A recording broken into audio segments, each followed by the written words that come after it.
Ciencia de ida e volta.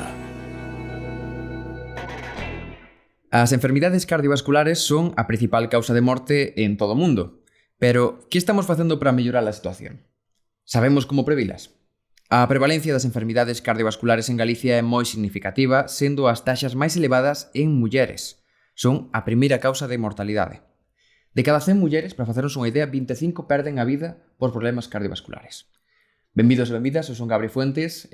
Polo Día Mundial da Saúde, que se celebra cada 7 de abril, dende a Unidade de Cultura Científica e de Innovación da Universidade de Vigo, queremos promover a sensibilización sobre a importancia de coidar os nosos corazóns e o compromiso social en torno á prevención deste tipo de patoloxías. Os obxectivos desta actividade pasan por concienciar sobre a importancia de previr os problemas de saúde cardiovascular entre a mocidade especialmente e cun foco atento ás mulleres. Para iso, dentro do noso plan anual de actividades Ciencia de ida e volta, que conta coa colaboración da Fundación Española para a Ciencia e Tecnoloxía, FECIT, do Ministerio de Ciencia, Innovación e Universidades, temos preparada unha serie de podcast en que investigadores da Universidade de Vigo falarán de diferentes proxectos que abordan esta problemática cunha mirada interdisciplinar. Se dicíamos ao comezo do programa que de cada 100 mulleres, 25 perden a vida por problemas de saúde cardiovascular, deixamos un recuncho de esperanza con outro dato.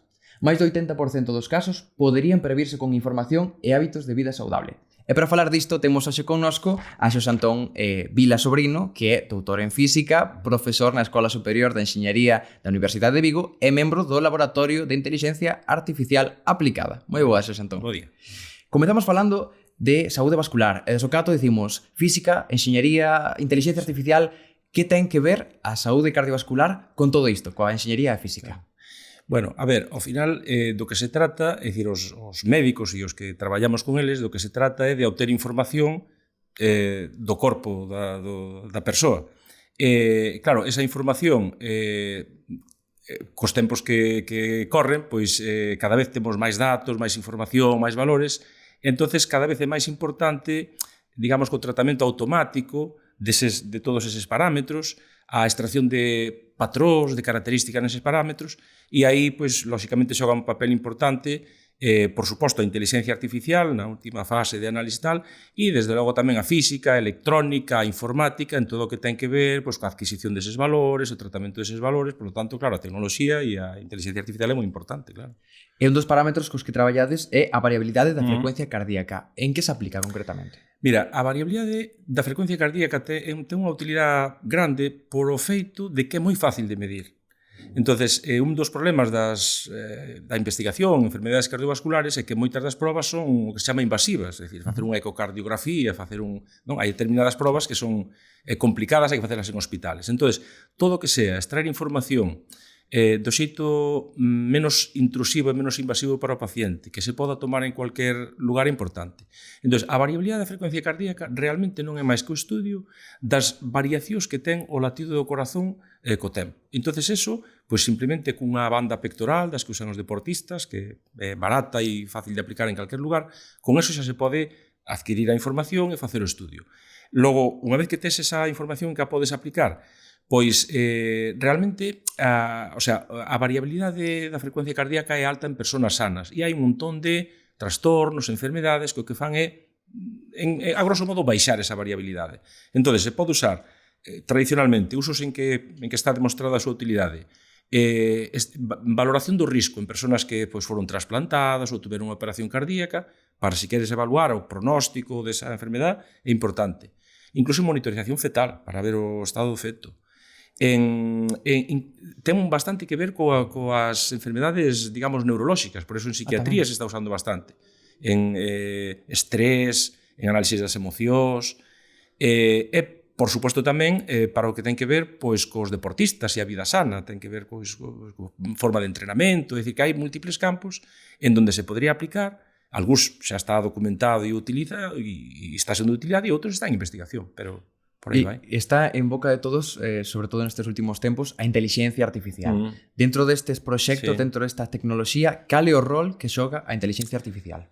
Mira, eu particularmente levo traballando neste campo moitísimos anos, porque xa fixen a miña tesi nese campo, xa que levo, non sei, 30 ou así, ou 40 anos.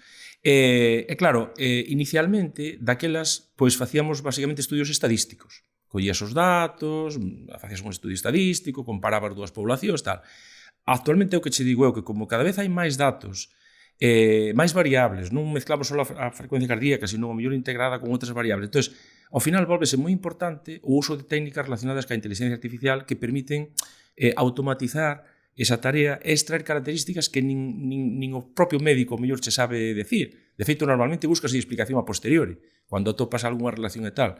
Entón, é moi importante e estás usando, desde logo, en análisis de imaxe, en análisis de datos cardíacos ou de outro tipo. Bueno, actualmente, co uso das redes neuronales e todo isto, pues, está tendo bastante éxito, claro. E logo, dentro da vosa investigación, hai algún dato, algunha curiosidade, algunha axádego que atopastes que vos chamase especialmente a atención?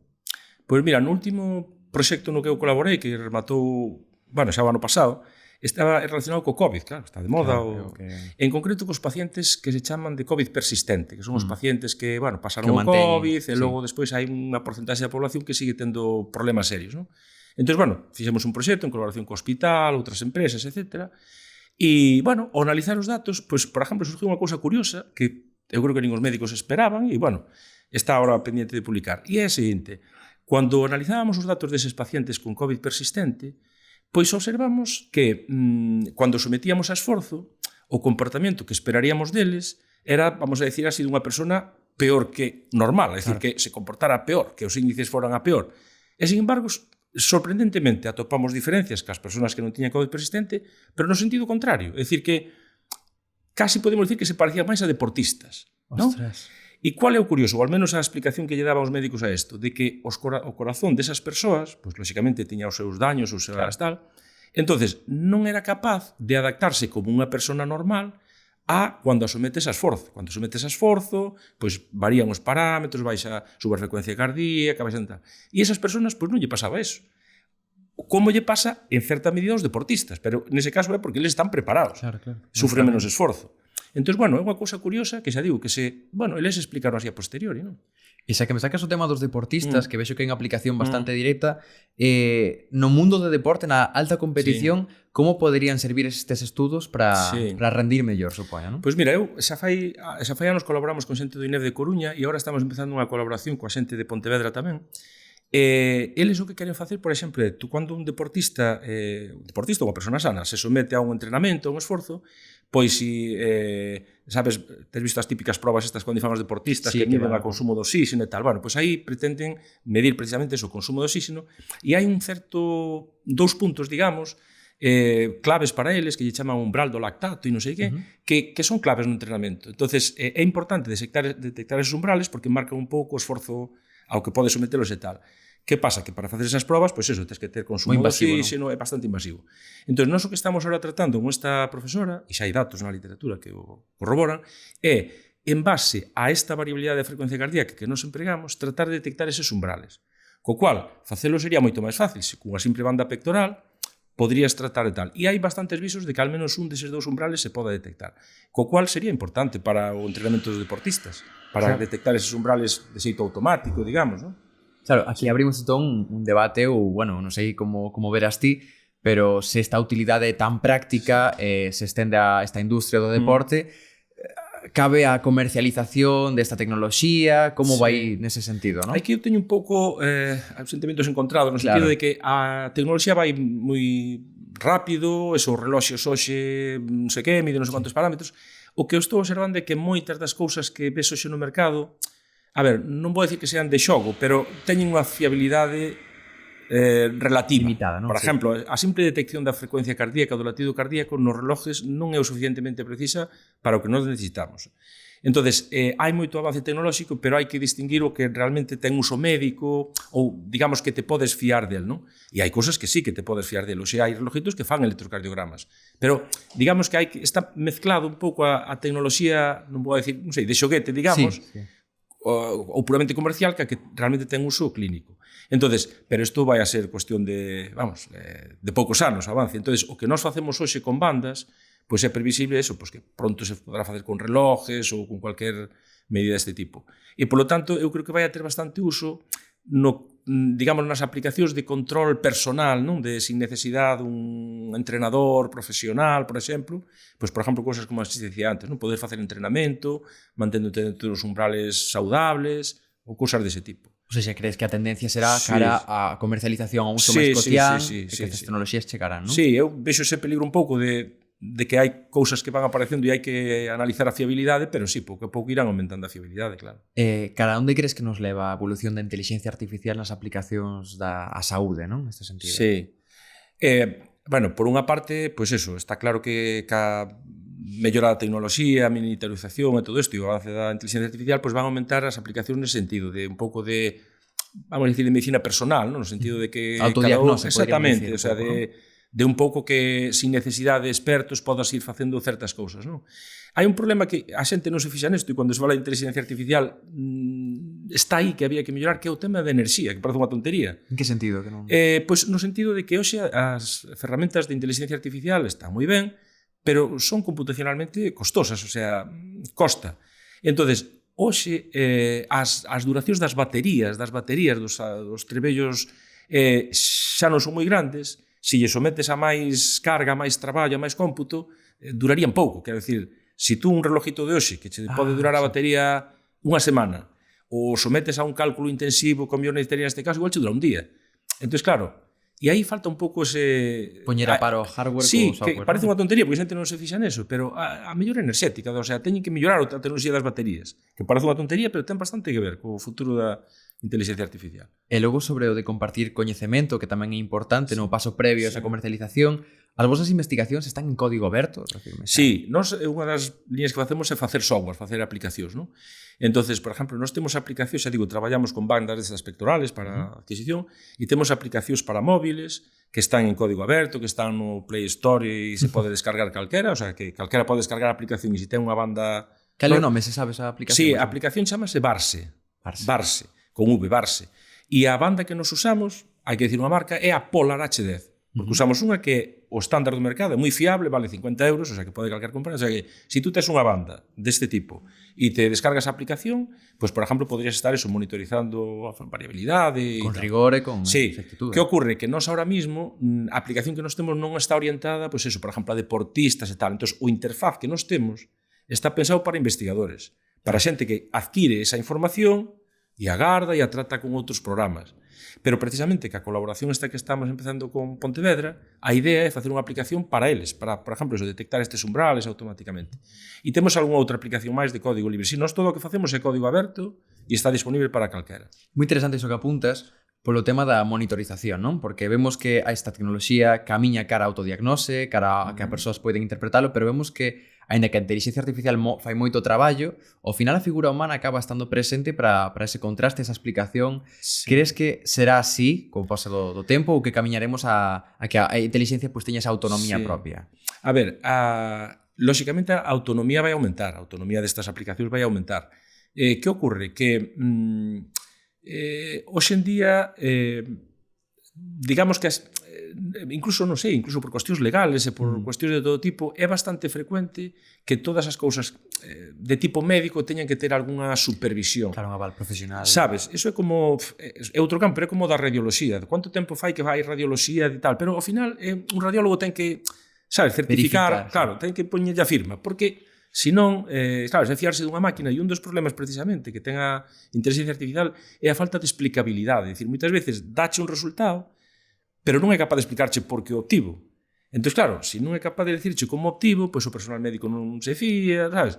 Entón, claro, ao final, hoxe en día, xa digo, home, non sei por onde irá o futuro, pero hoxe en día, na maioría das, sobre todo se teñen que ver con dolencias cardíacas e clínicas e tal, requírese non sei, o aval de un especialista. Pero, desde logo, o papel da inteligencia é moi grande porque aforralle moito traballo ese especialista. Pensa que, por exemplo, que unha das probas típicas que se fai en cardioloxía cando unha persona ten síntomas de tal é poñerlle un holter, quer dicir que durante un día estanlle facendo un electrocardiograma, poñenlle un aparato durante un día. Ese electrocardiograma logo recibe o cardiólogo e ten que revisar 24 horas dun electrocardiograma. Se ten que facelo manualmente, compre unha xornada de traballo. Que as ferramentas que hai hoxe, pois o que lle fan é extraerlle as cousas raras que atopan. Entón xa lle dan medio traballo feito e logo el reviso. Con máis ferramentas de inteligencia artificial podrías incluso darlle un resultado máis elaborado. para que lo revise, pero claro, non é o mismo revisar algo que xa che dan todos os parámetros e todos os informes, que sería o que podía facer a inteligencia artificial, que non revisar en bruto 24 horas dun electrocardiograma. Claro, e traballando sobre a variabilidade da frecuencia cardíaca, que doenzas podemos atopar a parte da cardiopatía? Pois mira, eu, por exemplo, nas que nós teñamos traballado, nós fai tempo fixemos un proxecto con enfermos de apnea. Entón, detectar a apnea require unha proba polisomnográfica, que hai que ingresar nun hospital, dormir ali por a noite, cheo de aparatos e tal, non? Entón, bueno, a idea era un pouco diagnosticar se esa persona tiña episodios de apnea ou non solo en base á frecuencia cardíaca. Iso tuveron resultados prometedores daquelas. Fixemos tamén traballos, como che dicía, cos psiquiatras, por exemplo, para a detección de estrés cirúrxico, o sea, pacientes que van a ser operados, é importante detectar e tratar de minimizar o estrés que teñan. Entón, nós traballamos na detección. Logo había outros psicólogos e por aí que traballaban no tratamento, pero digamos un diagnóstico non deses pacientes. E como che dixen o que acabamos de acabar ahora do COVID, por exemplo, eso, outras enfermedades nas que eu non traballo, pero sei que eso, con monitorización fetal se ten feito moita cousa, con pacientes trasplantados tamén, porque digamos, cando un paciente se trasplanta, claro, meteslle un corazón novo, eso, digamos, o sistema nervioso empeza a inervarse, entón, si prende ben, en términos de inxertes, non? Si prende ben, a variabilidade enseguida se recupera. Entón, analizando simplemente a variabilidade, pues, detectas bastante pues, o éxito de pacientes trasplantados. E ahora mismo eso está bastante en boga, pues, esas aplicacións para deportistas e saúde, un pouco eso, para mellorar as formas de entrenamento dos deportistas e ese tipo de cousas. É dicir, que hai moitos campos onde se pode, non só puramente cardiolóxico, sino, claro, campos onde ten que ver a cardioloxía, que ao final son casi todos. Por ir rematando, un desexo que teñas é unha proxección ao futuro na aplicación destas tecnoloxías á saúde. Un dos problemas que temos para que as ferramentas de inteligencia artificial vayan ben é que a inteligencia artificial necesita moitos datos. Para entrenar os algoritmos necesitas moitos datos. E un dos problemas que temos, que eu entendo que ten que ser así, pero non sei como solucionalo, é os temas legales e de protección de datos que temos aí. Entonces, cualquier experimento, cualquier cousa que fagas, requiere un traballo burocrático impresionante, moitas veces non cho deixan facer, por o que sea, e claro, eso, eu entendo que ten que ser así, é unha protección para as persoas, pero é unha desventaxa competitiva con outros países. Porque esta investigación fancha en Estados Unidos ou fancha na India ou non sei moi laxos con este tipo de... E teñen datos a mogollón. Aquí, nós para eso, para poder traballar con datos do hospital é un problema. Entón, non sei como solucionar eso, pero eu creo que tiña que haber algunha mellora que conxugara a protección de datos e todo isto, pero para os datos que nós necesitamos, que poden ser anonimizados, que non tes por que identificar a persona, que fora máis doado. Porque realmente eso, a inteligencia artificial necesita datos e máquinas. E máquinas, bueno, pues ahora mismo temos máquinas potentes, pero o noso problema particular sempre é a falta de datos e de como obter datos. Entón, todo así iso que cambien un pouco a legislación aí, non sei, a ver, que non lo faciliten. Vale. Moi ben, pois moitísimas grazas hoxe, Antón. Bueno, Antón, por estar hoxe connosco neste podcast. Moitísimas grazas. Nada, vémonos no próximo podcast falando tamén de saúde por este... Gracias a vos e por esta iniciativa que sempre é de valorar. Grazas. Ciencia de ida e volta.